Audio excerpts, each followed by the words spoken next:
Alors une vidéo consacrée aux instruments de politique environnementale.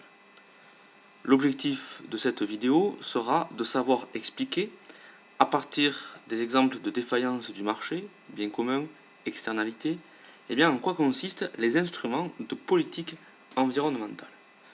Comme d'habitude, un certain nombre de notions vont être mobilisées, celles vues en terminale, capital naturel, bien commun, réglementation, taxation, marché de quotas d'émissions, mais aussi des notions vues en première. Externalités, et notamment les externalités négatives, droit de propriété, offre et demande, défaillance du marché.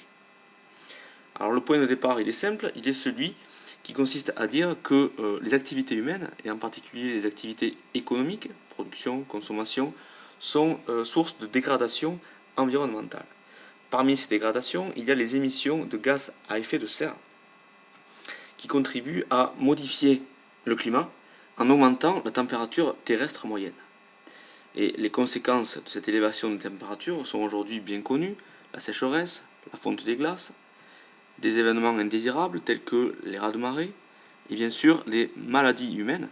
Un rapport de juin 2016 exprime à 48 000 décès par an le nombre de morts donc liés à la pollution de l'air. Donc tous ces éléments traduisent l'existence de dommages environnementaux qui sont autant de dégradations du capital naturel. Alors, pour s'en convaincre, on peut regarder les chiffres donnés par le groupe d'experts intergouvernemental sur l'évolution du climat, le GIEC. 95%, donc on est sûr à 95% aujourd'hui que les activités humaines sont responsables du réchauffement climatique, ou sont en tout cas les principales responsables du réchauffement climatique. 4,8 degrés, c'est la hausse des températures observées à l'horizon 2100 par rapport à la période 1986-2005. 54%, donc on estime que sur la période 2002-2011, les émissions de gaz à effet de serre, donc de CO2 principalement, étaient 54% au-dessus du niveau de 1990. Donc ces différents chiffres donnés par le GIEC sont une estimation de ce que les économistes appellent les externalités négatives, donc des conséquences de l'activité économique de certains agents sur la situation des autres agents, sans que ces conséquences soient prises en compte par les marchés. Je vous renvoie à votre programme de première sur cette question. Et ces chiffres permettent également de mettre en évidence le caractère de bien commun de la plupart des éléments qui constituent le capital naturel. Alors un bien commun, on va faire ça sous forme de rappel, puisqu'on l'a vu l'année dernière en première. Il existe 4 formes de biens selon que ces biens sont rivaux ou exclusifs. Les smartphones, les voitures appartiennent à la catégorie des biens privés purs. C'est-à-dire qu'il s'agit de biens rivaux, ils ne peuvent pas être consommés simultanément dans les mêmes proportions par un ensemble d'utilisateurs. Ce sont également des biens exclusifs, c'est-à-dire on dit que leur consommation est divisible, on peut attribuer un droit de propriété sur le bien et donc définir un prix pour l'utilisateur du bien. À côté de ces biens privés purs, il y a les biens tels que l'autoroute à péage, la chaîne cryptée, qui sont des biens de club. Alors les biens de club, eux, se caractérisent par leur non-rivalité. Ils peuvent être utilisés simultanément par plusieurs utilisateurs, mais eux sont exclusifs. C'est-à-dire qu'on peut attribuer un droit de propriété sur les utilisateurs de ces biens et donc faire payer un prix à l'utilisateur. L'éclairage public, la défense nationale sont un exemple de biens publics purs. Donc les biens publics purs sont eux à la fois non rivaux et non exclusifs. Les poissons dans l'océan, la température terrestre constituent des exemples de biens communs. Ils font donc partie de ce qu'on appellera le capital naturel. Alors on peut se poser la question suivante, quels sont les instruments de politique environnementale mobilisables par les pouvoirs publics pour tenter de préserver le capital naturel, en particulier le climat? Parce que le fait que le capital naturel soit un bien commun, le rend particulièrement fragile et sensible aux activités humaines. Alors on va en distinguer deux grandes catégories d'outils, les outils économiques et les outils réglementaires. Donc parmi les outils économiques, il va y avoir tout d'abord la taxation, qu'on peut définir comme un système de taxes sur les émissions polluantes ou sur un flux les représentant tels que le carburant. Donc c'est le principe du pollueur-payeur. Celui qui pollue doit accepter de payer le prix de cette pollution. Parmi les outils réglementaires qu'on va définir comme l'intervention de l'État visant à corriger les défaillances du marché, parmi ces outils, il y a principalement les normes, parmi lesquelles les normes de rejet. On oblige les agents économiques à ne pas rejeter plus d'une certaine somme de polluants. Les normes de procédé, on oblige les agents économiques, et notamment les entreprises, à produire en utilisant des techniques moins polluantes. Et les normes de produits, qui consistent à obliger les agents économiques à faire en sorte que les produits qu'ils fabriquent préservent l'environnement. Alors, taxation et réglementation sont des instruments d'incitation par la contrainte. C'est-à-dire que ce sont des outils qui obligent les pollueurs à payer le prix de leur pollution, soit sous forme de taxes, soit sous forme de normes à respecter.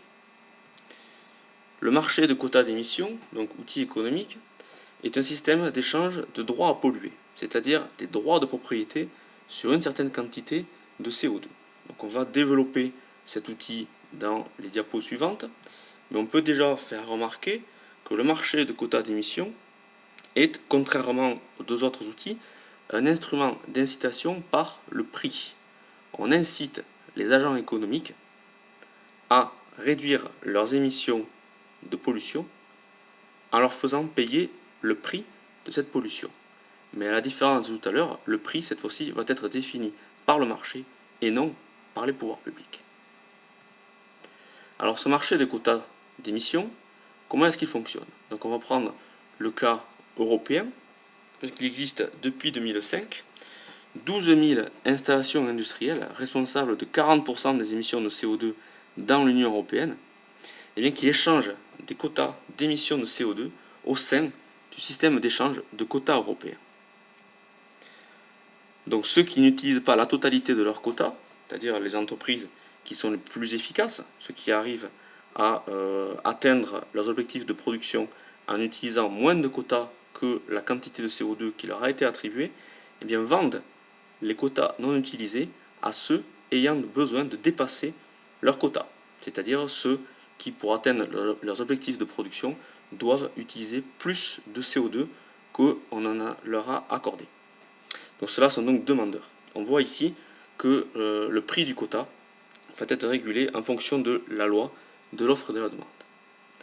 Donc on peut représenter ce marché des quotas de manière tout à fait classique, en mettant ici en abscisse le nombre de quotas offerts et demandés, et en ordonnée le prix d'une tonne de CO2.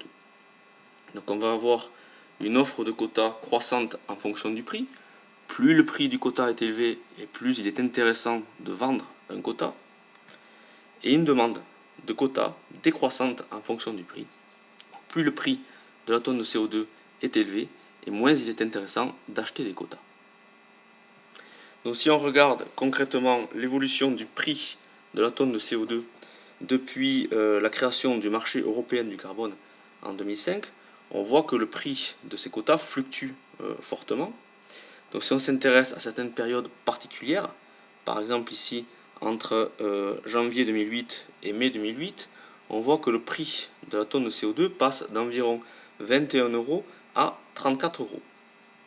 Donc on peut représenter ça graphiquement. On suppose que la situation de départ est une situation d'équilibre, 21 € la tonne de CO2, et on passe à 34 € la tonne de CO2. Donc cette fois-ci, on arrive à un nouvel équilibre qui ne peut être obtenu qu'en faisant glisser la courbe de demande vers la droite.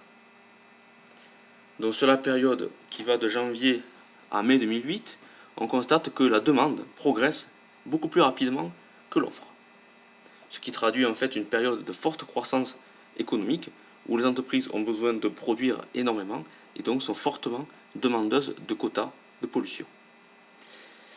La période suivante, donc celle qui va de mai 2008 à janvier 2009, c'est le contraire qui se passe.